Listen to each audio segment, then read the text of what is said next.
Hello again. This week we've got just a little bit of work done on the Duramax. Our Suburban project is just about completed, and we show you yet again why it's a bad idea to use an impact gun to install lug nuts onto a vehicle.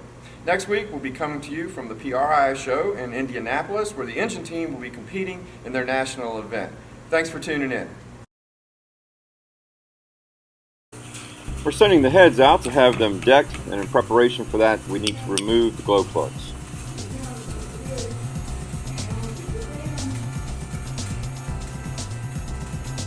This glow plug is being a little tough to come out, so we're using some heat.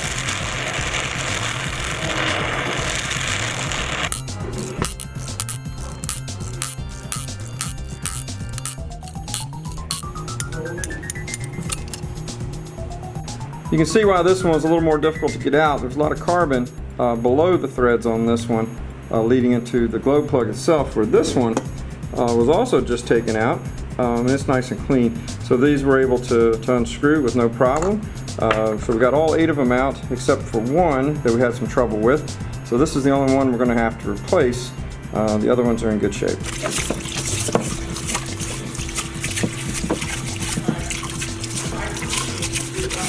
The students are stuffing rags down into the intake to avoid any debris going in while cleaning the deck surface on the block.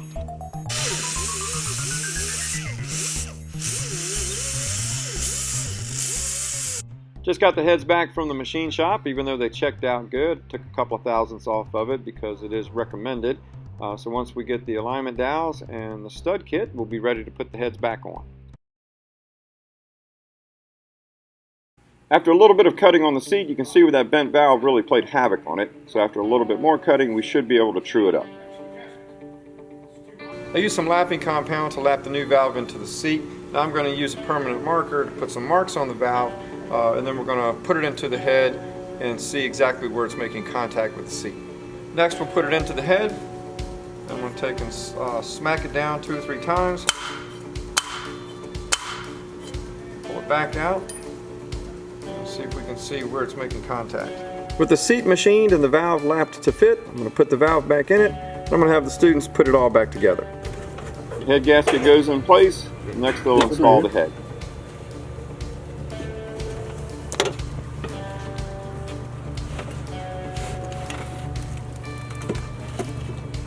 With the spark plug. What is that? What is that? What? Move the manifold. Oh, it is. The head bolts on the Suburban have sealer on them as they protrude into a coolant passage, so we're cleaning that up.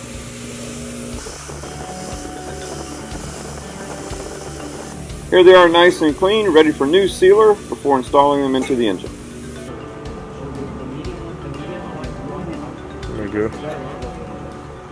I apologize for there being no footage of the head being torqued or the valves being adjusted, but here the students are putting on the intake gaskets. Here they're putting on a film of sealer on the front and rear of the engine before installing the intake. Help lift the back so it doesn't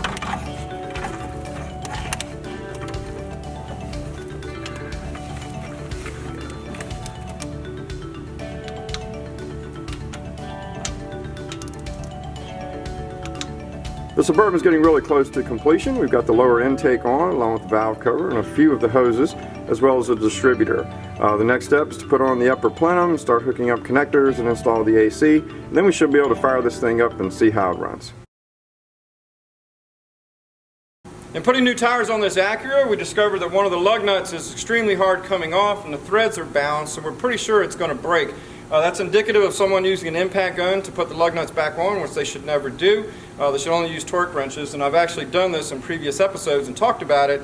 And Jimmy Van has sent me some new information of a vehicle that they've got at their shop that I'm about to show you as another reason, again, why we don't use impact guns to put on lug nuts. In order to get this lug nut off, we are going to have to break that stud. The impact guns aren't strong enough to bring it off since the threads are pulled so badly. So let's see if we can get this thing broke.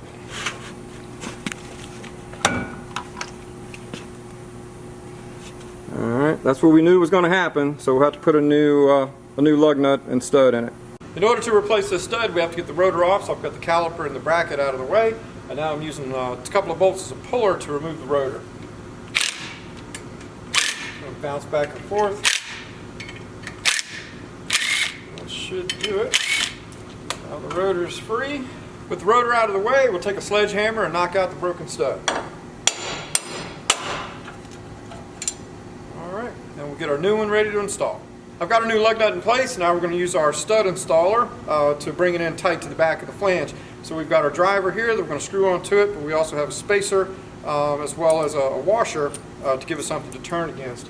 So we'll get this on as far as I can get it by hand, which since it's a new stud, it should go on pretty far. Alright. Then we'll use an impact gun to draw it in tight. I'm going to keep that washer tight while I'm doing it so it doesn't get bound. Okay, now it's bottomed out against the flange, so now I can keep an eye on the back side of it while I pull the trigger and make sure that it seats all the way.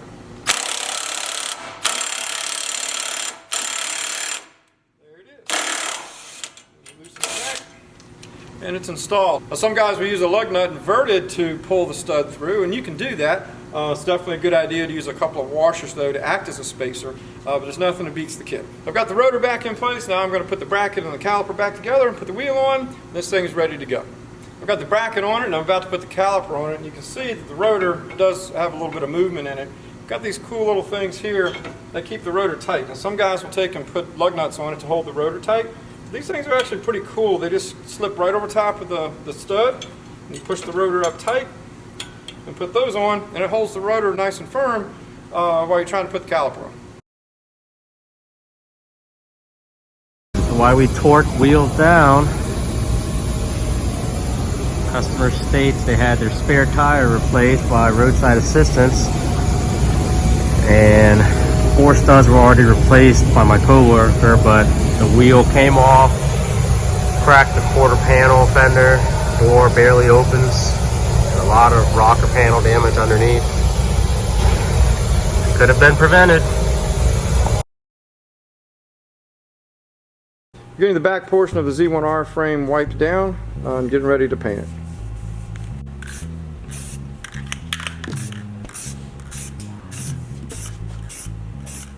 Here's the tail section of the Z1R painted and ready to start reassembling some of the components.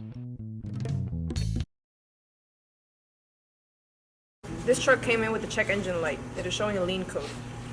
You'll also notice it has a temperature sensor code related to a coolant leak that we discovered, but we're more interested in checking out the lean condition now. A vacuum leak is the most likely cause. Our diagnosis led us to the brake booster. You can hear a hissing sound coming from inside the cab. Replacing the brake booster should take care of the problem. The students are putting the new sway bar links into the sway bar and attaching them to the lower control arms.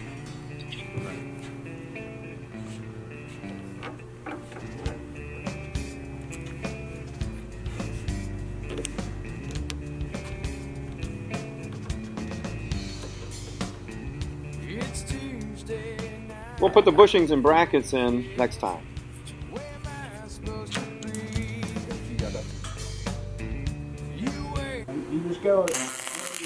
Wilbur Yanez is one of my Auto 3 students who is more interested in welding. So Mr. Bowling, who is a retired Prince William County employee, has come in to assist him in getting ready for a competition in a couple of weeks. Looking good, looking good. Keep it down tight and let it ride. There you go.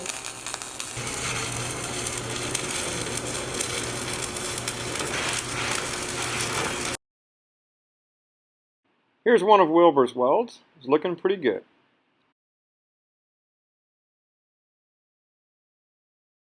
This is Katie Tatum, past graduate of Hilton High School's automotive program, working at a diesel shop up in Cleveland, Ohio, where she now lives.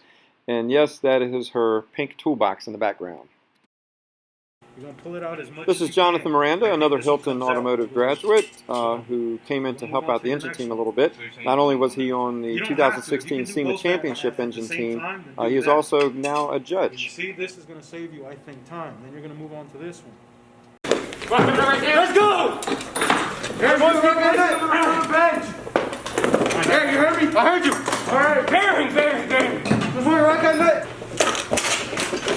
Ah, come on. Go. You got it. Come on, Michael, let's go. Michael, let's go.